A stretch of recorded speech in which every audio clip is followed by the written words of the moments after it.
Okay. Yes. Yeah. Tonight I'm going to talk you about the AI governance and the basics. Why at verkkokauppa.com we do that, and yeah, I'm here basically for the legendary coin. But yeah, unfortunately I won't get it tonight. But yeah, maybe later. And Svitlana, great talk. Thank you. Oh, yeah, my name is Ilja Ikonen, working at verkkokauppa.com as a CISO and, let's say, CRO. My responsibilities are the information security and privacy, and I have the greatest team ever. Mirko is here. And, of course, we do the risk management for the whole enterprise, and then the business continuity planning, also the whistleblowing process, and the new responsibilities we have is the AI. And when I'm talking about the AI, I mean the governance more than like the management system. Before that, I was at the KPMG. What I did there, I was an information security consultant, did different kind of projects from audits to consulting and IPO projects, etc. Before that, I did my Masters of Business and Economics at the University of Vaasa. My major was computer science. Actually, my master's thesis was about SQL injections. And yeah, I did my, let's say, extra minor for the industrial engineering and management. At the free times, I like to play different kind of games, from video games to board games and role-playing games, and I listen music, of course. I enjoy it, of course. The best thing in life is the family and friends. That's about it.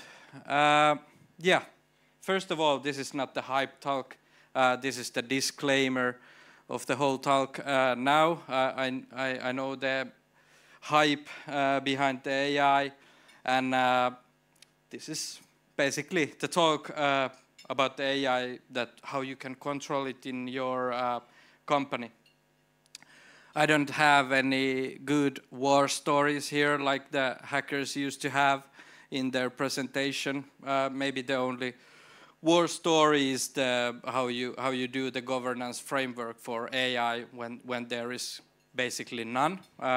Of course, I copied a lot of responsible AI things from the Microsoft and the basics of the, if you know, the ISO standards and the management system. So it's a mix, basically.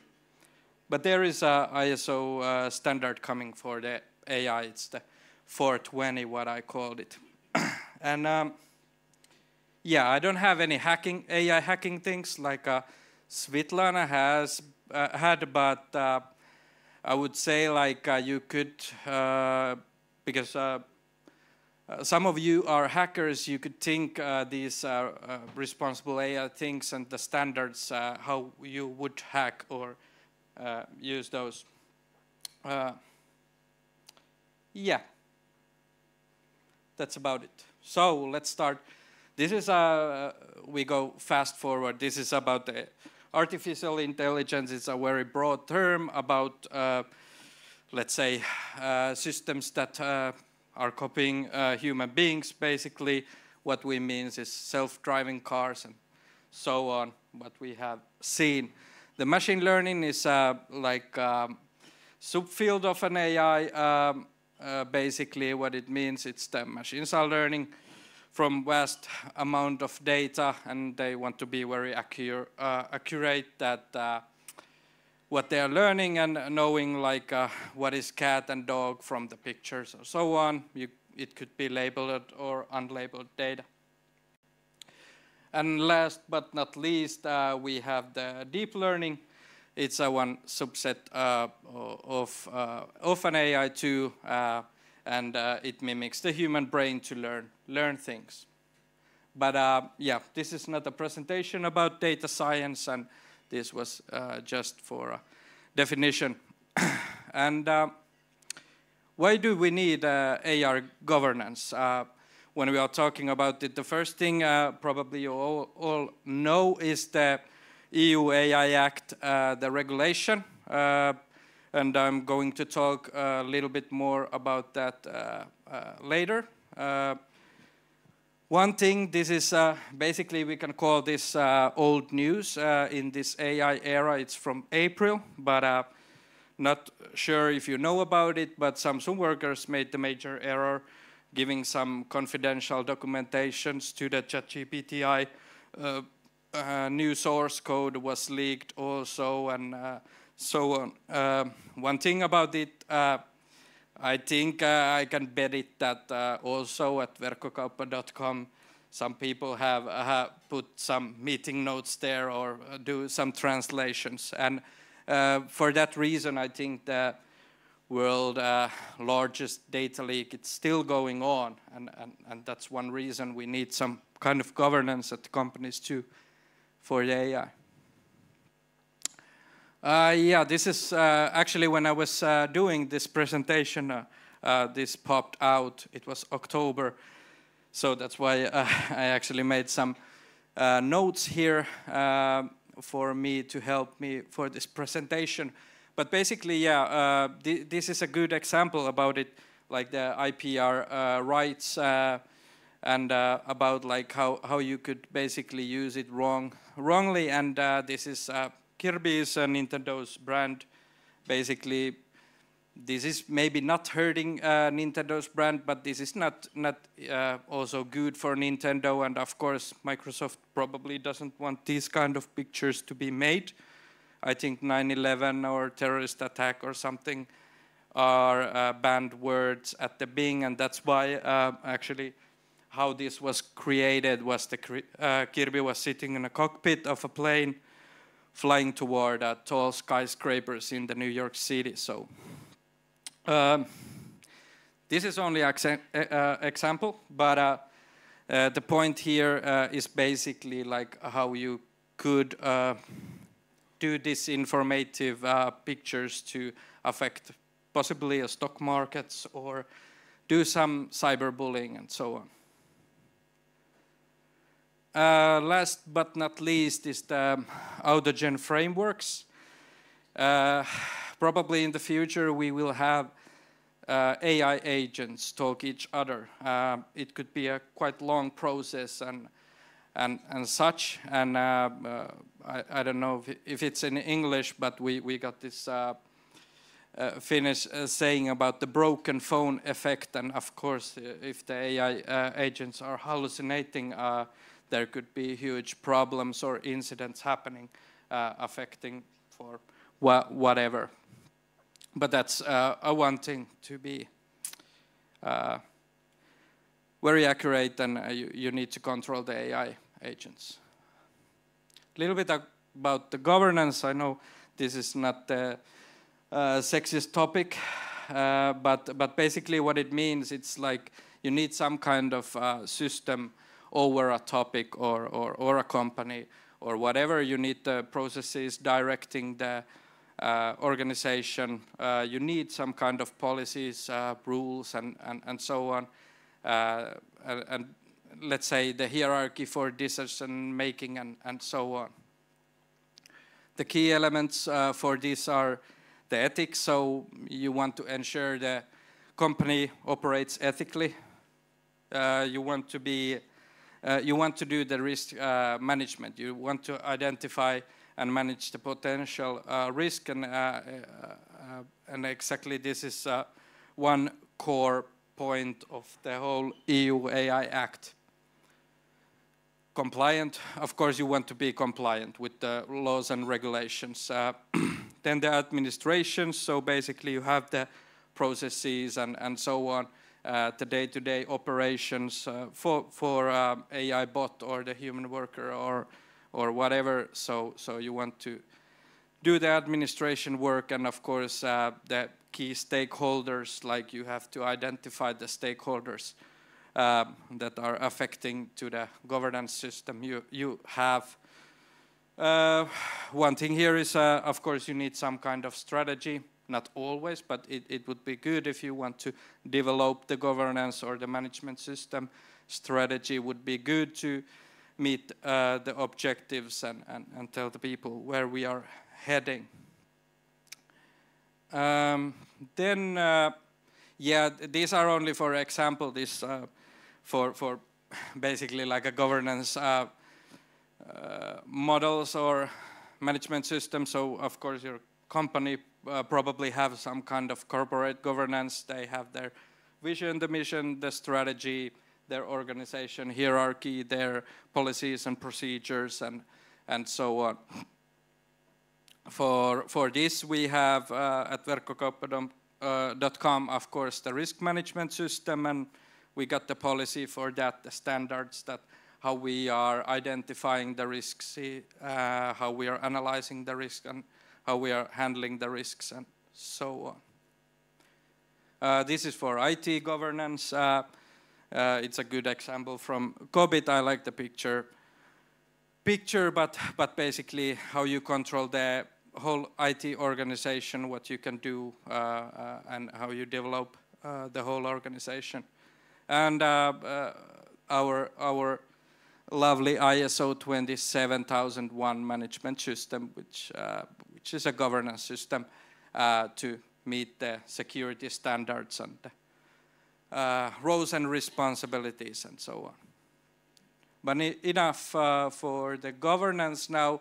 So about the EU AI Act is the proposed legislation to aim regulate the AI system development and also the use in the EU area. And the key aspects of this whole act is the risk-based approach.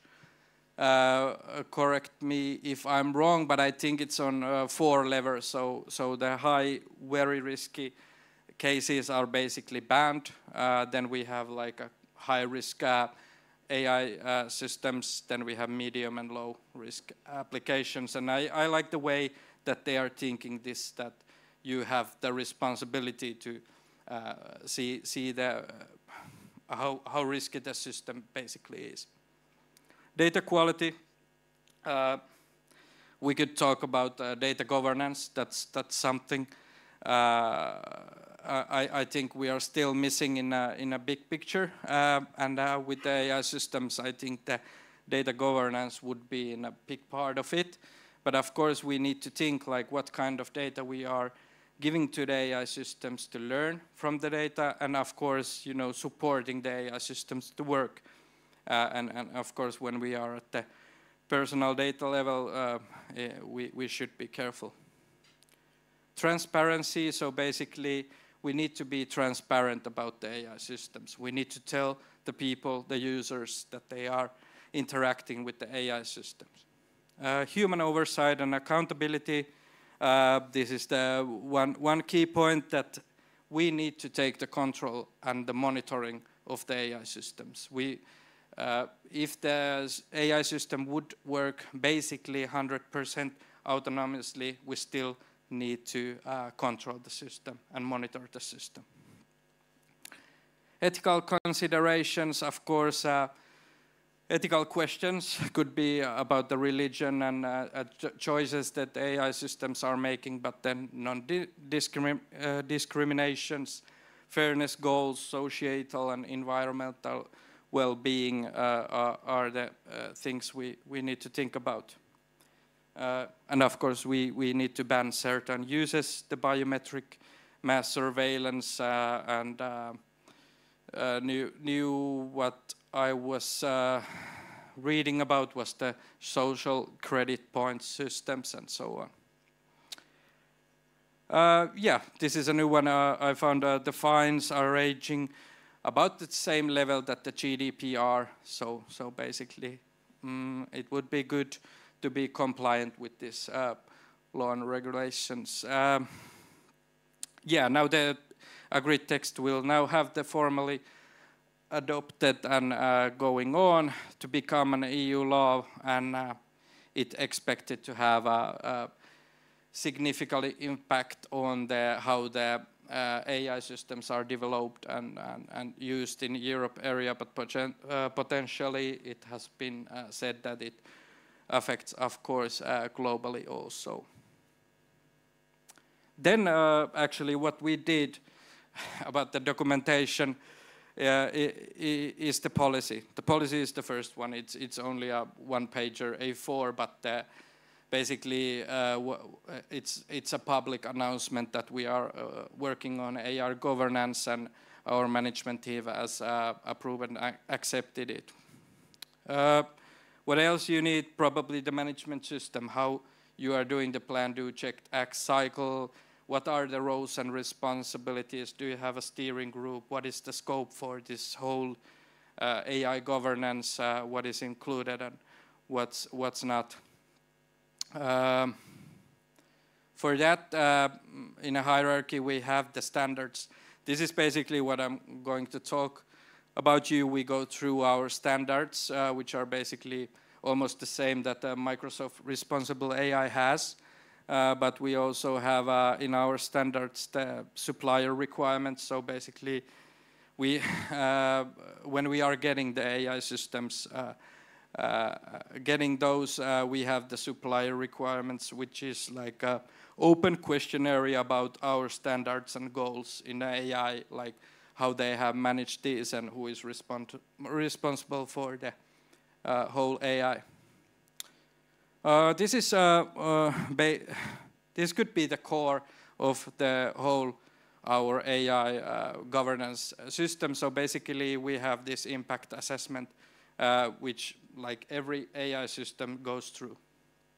Of course, we don't want to be unfair to the people, so we have some guidelines for how you could do the impact assessment for the system. Of course, we are helping the people and reviewing those impact assessment, and of course challenging in some questions. Other materials are the workshop materials. Basically, what we have is everybody wants to use the AI. Everybody is asking, like, can we use the AI? Can we have the AI to solve all the problems? Can we have the Oracle? There is no Oracle, my opinion, and that's why we are basically going to the very ground level of the doing, like what work or what is the procedures we want to use the AI and find the right use cases and what kind of data is needed and so on. For that, we have asset management, which is like we are listing all the AI system we have and the risk levels and other supporting documents and so on. And of course, trainings for our employees, but now we have only the basics of the AI training, which basically goes through all this documentation we have here. Then about the AI governance, oh, this is a mess. Oh, yes. So there we have the documentation hierarchy, like I went through, but basically how the whole system works is we, of course, have the ideas, the gaps, and predictions, what will happen, and for that we made the AI strategy for next 4 years, how we could support the business and the business strategy.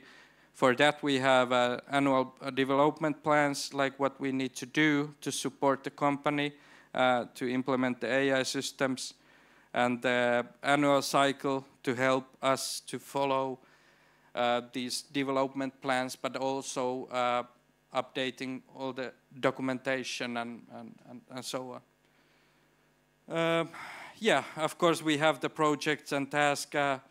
We are great, but we can't predict everything, and that's why we want to be agile, that if something's come up, we are agile and take the project or the task. Yep. Now we are on the AI standards. Basically, these are the goals for the AI that we want to control. Actually, I don't know how this works, but these are basically Microsoft Responsible AI Standards has this same topics.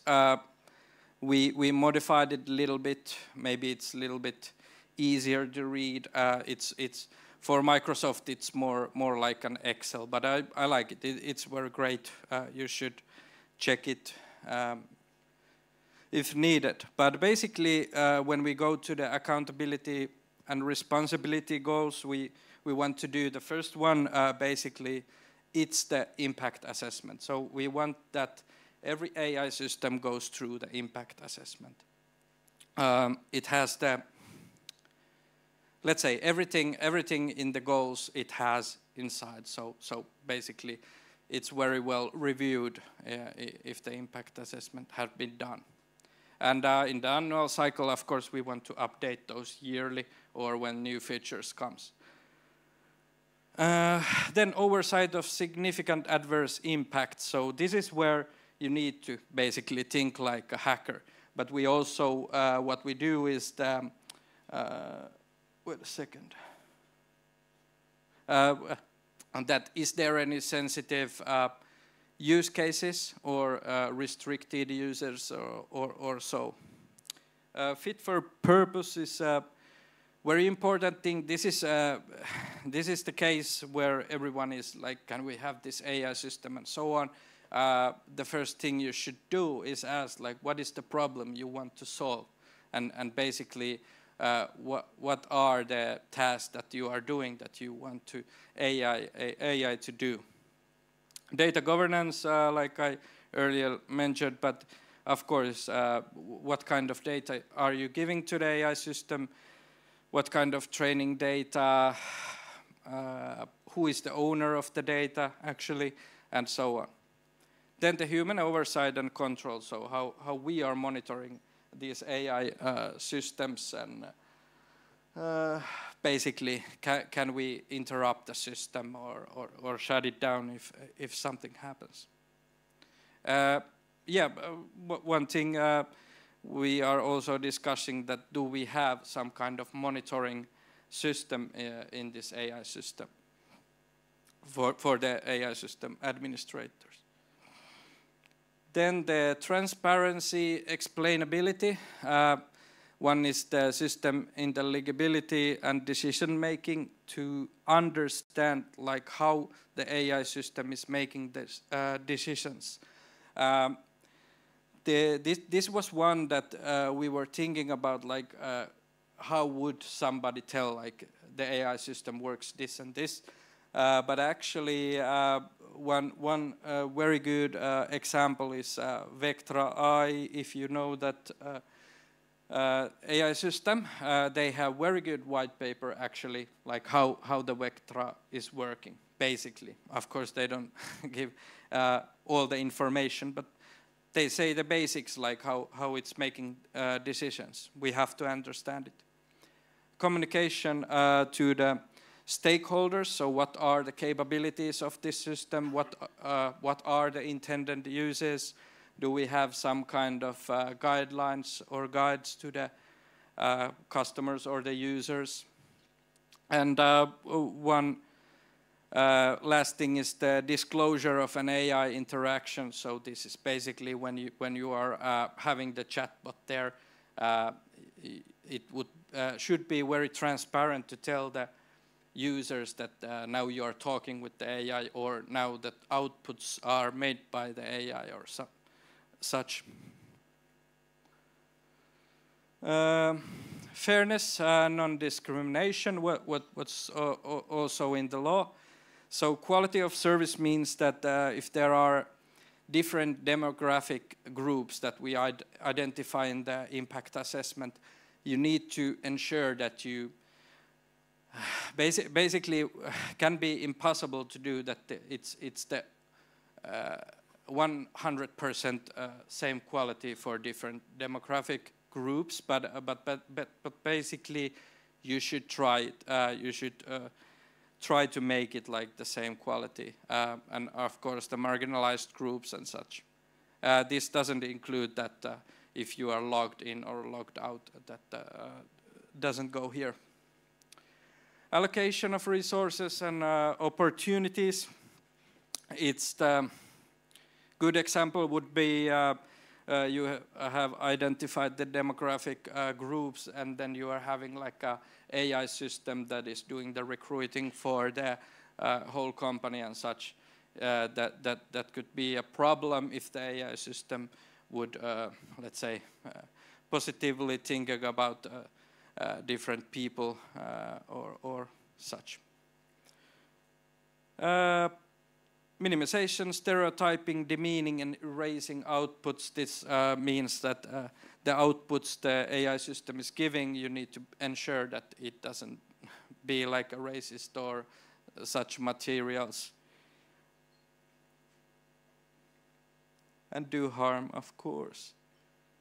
Safety and reliability is basically, if we go this through, I would say like basic IT systems or software or services. We want to be that they are reliable, they are ongoing and up and running, and also when something happens, we want to know like how we can shut the systems down. Do we have a rollback plan? Do we have backups? Can we shut down one feature? How we do the patch management for the system, and so ongoing monitoring, feedback, and evaluation is more like sometimes I give examples that these AI bots will come like your employees basically. So having one-to-ones and having new features upcoming, training the model and developing the model to be better and have a better service for the human beings. So that's basically the point there. What are the future features that we are looking for, maybe? Last one is the security and privacy.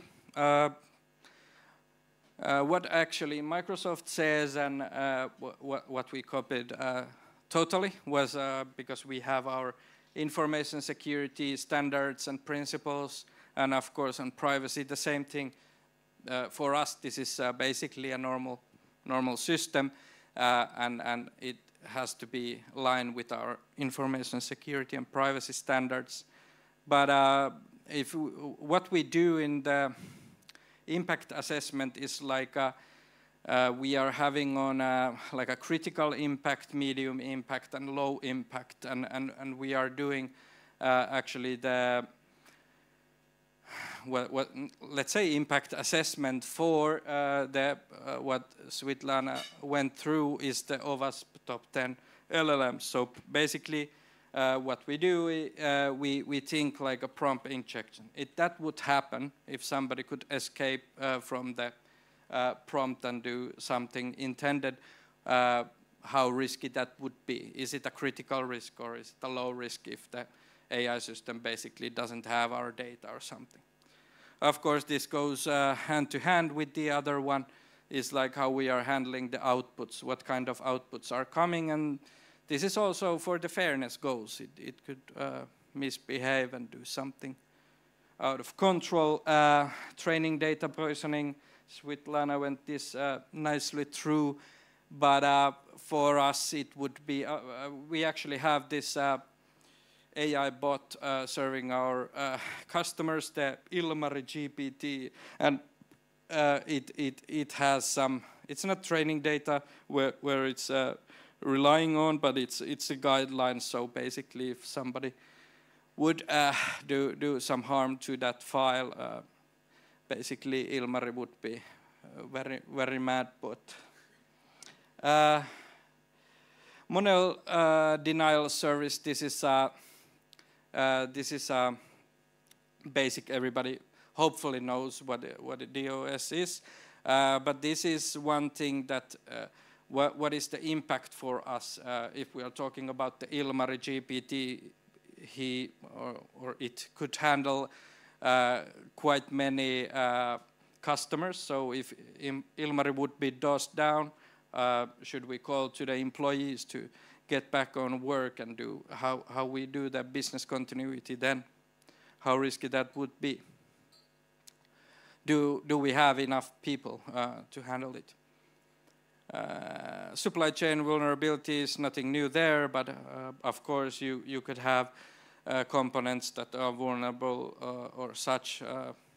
Basically, SBOM or such would help in there and understand like what kind of technology you have.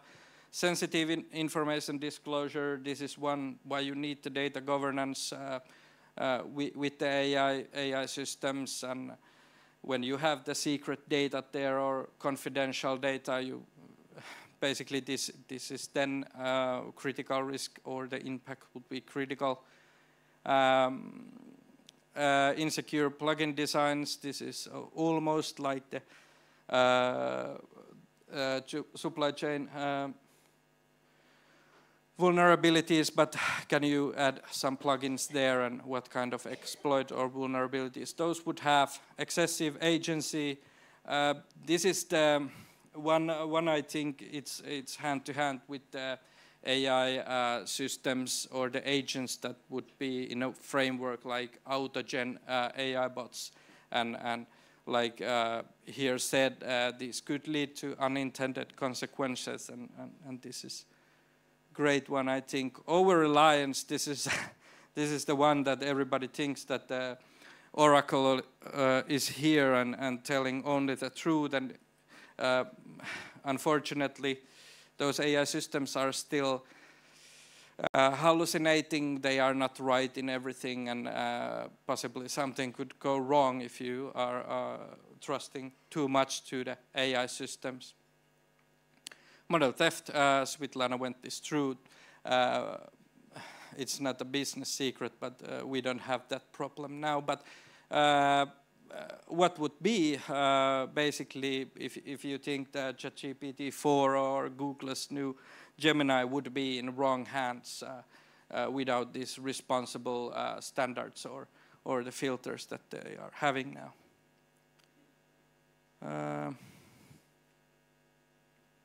Yes, I'm almost done. Thoughts and predictions. Yeah, the first one, talk about it. Is your company already doing this kind of work? I think this is important. Every company should at least talk about it. Like, who is responsible for the AI governance or such, and how we are handling all these AI systems. Yeah, I know, the governance, the documentations, the processes, everybody hates those, but still I think if you do it well and don't be very like strict or control too much, I think this could absolutely help the people to find better results. EU Act, yeah, great news, but it will play a huge role in the future, like GDPR. Now, they took our jobs, but I think specialized InfoSec specialized in AI area. So at the governance side, I think InfoSec specialists like me doing the more like the management system things. I think we have a new area to conquer. Also in the pen testing side, the technical way to test this AI system, hack those and be prepared. Shadow AI is your worst enemy. This was actually the thing where I started this whole journey at verkkokauppa.com as a risk management manager and of course the CISO.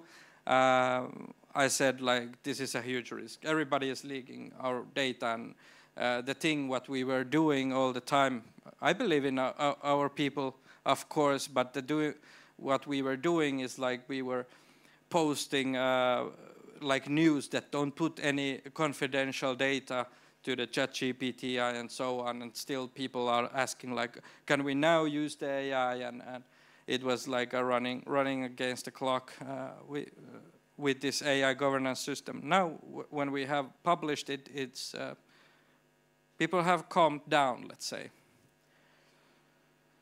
Yeah, probably we will hear this koko AI pitäisi räjäyttää comment from Generation X and why not even millennials.